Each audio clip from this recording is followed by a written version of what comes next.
Oh, okay. Gutom na guys. Kain na muna. So, sarap ng ulam natin guys. Noodles na may malunggay. Grabe sa ulam guys. Thank you guys. Imasa natin siya guys. Imasa natin guys. So, yun.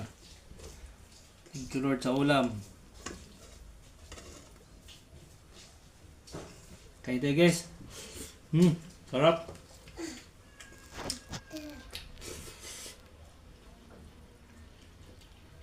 Kain guys, kain. Dito eh.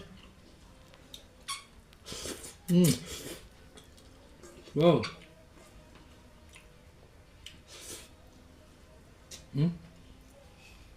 Pero